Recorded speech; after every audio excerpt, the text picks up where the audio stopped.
Eto na ang matinding sinapit nitong si Senador Bato.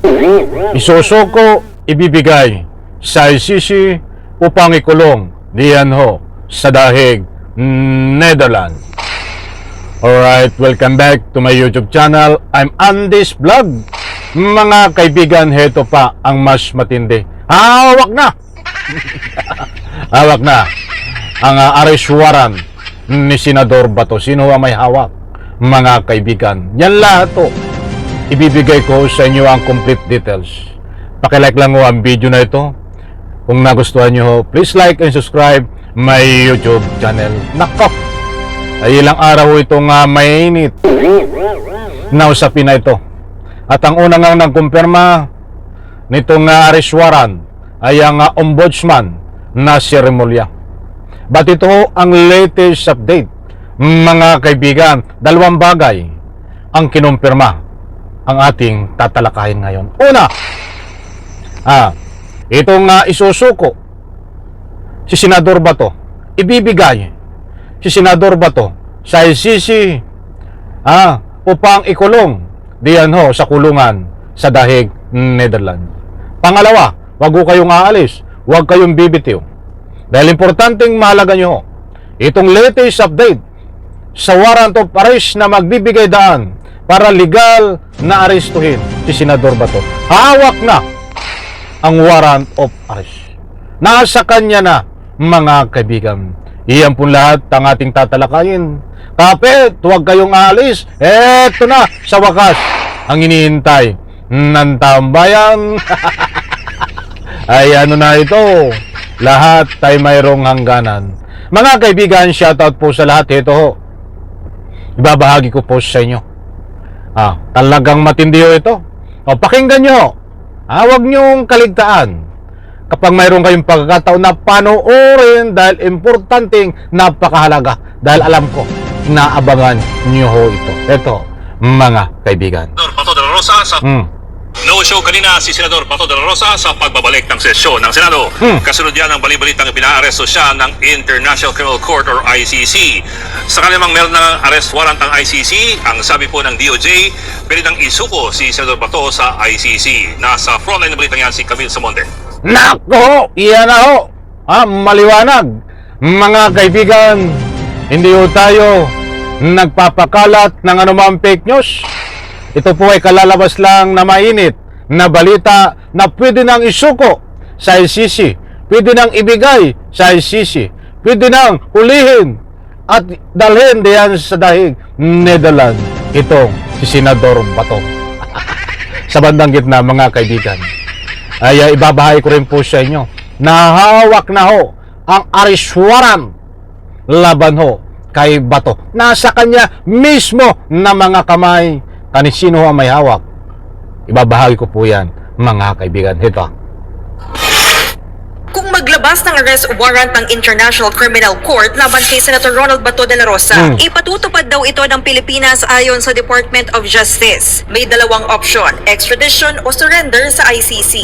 You'll have to comply. You're correct in pointing out that one of the possible effects would be, one of the possible situations would be just determining the length of time when it would actually be implemented. Kasi depending on the route that you will take. Kahit hindi na miyembro ng ICC ang Pilipinas, posibleng magkaroon ng diplomatic implications kung hindi ito susundin. Mas mabilis daw ang surrender kaysa extradition na daraan pa sa DFA, DOJ at sa korte. Napakaliwanag, mga kaibigan. Kaya talagang alam ko ho, marami ang nag-aabang dito. Pwede nang isuko itong si Senador Bato. Kaya huwag po kayo na ika nga po'y maniwala sa nagpapakalat ng anumang fake news na hindi pwedeng dalhin at kunin ng ICC itong si Senador Bato, dahil pinapakalat to ng kampo ni Bato na hindi siya pwedeng dalhin at ulihin ng ICC. Ito, mga kaibigan, napaka-importante na malaman nyo ito. Ito mga susunod na ibabahagi ko po sa inyo. Panoorin nyo.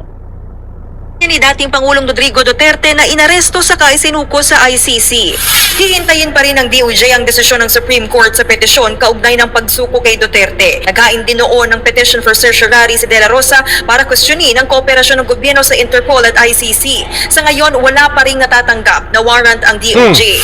Pero nanindigan si Ombudsman Boying Remulla na may arrest warrant talaga ang ICC laban kay De La Rosa. Tanungin niyo ako kung meron warrant, meron. Nasa telepono ko. I have a copy. Pero, hindi pa yan, hindi siya official copy, kaya mas alam ko meron. Wala naman si De La Rosa sa pagbabalik ng sesyon ng Senado. Ayon naman sa mga kapwa niya senador. I hope we can talk. Ayan mga kaibigan, na putulin ko muna doon. Ang importanteng mahalaga ay naibahagi ko po sa inyo ang katibayan resibo na itong si Senador Bato ay pwede nang isuko dito po sa ICC. Isusuko ho siya kapag ika nga po ay pinatupad na itong paghuli sa kanya nasa visa ho ng arrest warrant ng ICC. At hindi rin ho tayo nagpapagalat ng naman fake news dahil dito sa sinabi ko po sa inyo data puwad, hawak na ho ang arrest warrant, mayroon na. Iyan po ang maliwanag na sinabi na isiniwalat ni Boying Remulla, ang ombudsman. Mayroon pong kopya siya ng arrest warrant. Sabi nga, nandyan no, sa balita. Hindi ko na isa-isahin. Ngayon nang tanong, nasaan ho ang arrest warrant? Yan ang malaking tanong, mga kaibigan. Tatanggapin ko ho, mga mahal kong taga-subaybay, kung ano ang public opinion nyo dito. Kung sabihin nyo ito ay fake news at walang warrant of arrest, ay yan po ay buong puso ho na tatanggapin ko. Basta kung ang sabihin nyo dito o fake news man o hindi, ay tatanggapin ko yan. Batandaan nyo ho, mga mahal kong taga-subaybay. Ang pinangahawakan ko dito, ang ICC ho, ay hindi nag-a-announce na inilabas na ang arrest warrant. Yan po ay malalaman lang natin na mayroon ng arrest warrant itong si Bato kapag aktual na ika nga po ay nandyan na hinuhuli na o nahuli na o napapaligiran na ng mga nahuhuli. Yan po ay probe na dahil ganyan din ho ang nangyari kay Digong Duterte. Pinapaliwanag ko lang ho dahil doon ho sa mga nagtatanong, mga kaibigan, ba't hindi ko sinasabi sa inyo na paniwalaan nyo ito? Ito ay pawang binabahagi ko lang sa inyo. Binabahagi ko po sa inyo. Kayo na po ang bahala kung maniwala kayo at hindi. Aba, nasa sa inyo na yon. Kasi iba't iba ho ang ating ika nga po mga opinion. Basta't meron akong batayan, hawak na Remulla, meron siyang kopi ng warrant of arrest, at nagkaroon ng desisyon sa press conference na ang desisyon ng DOJ ay isusuko itong si Bato kapag pinatupad na ang arrest warrant. Mga kaibigan, tandaan po natin, napakaganda ho ng takbo ng paglabas ng arrest warrant nitong si Digong Duterte. Dahil hindi ho in-announce, mga kaibigan, nalaman lang na may arrest warrant ay nung uhulihin na si Digong Duterte. Nasabi ko po yan, data po at dapat dito ay hindi ina-announce na may copy ng arrest warrant itong si Remulla dahil ito po ay magbibigay daan na itong si Bato ay nagtago na, mga kaibigan. Abangan po natin ang implementasyon nito. Abangan po natin ang pagsilbi ng arrest warrant, mga kaibigan. Maliwanag ko, mga mahal kong taga-subaybay, alam ko, nakuha nyo ang gusto kong ipunto.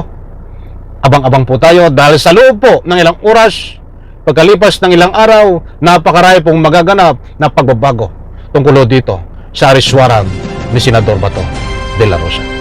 Sa like ko sa video na ito. Maraming salamat, bye-bye. Palakpakan.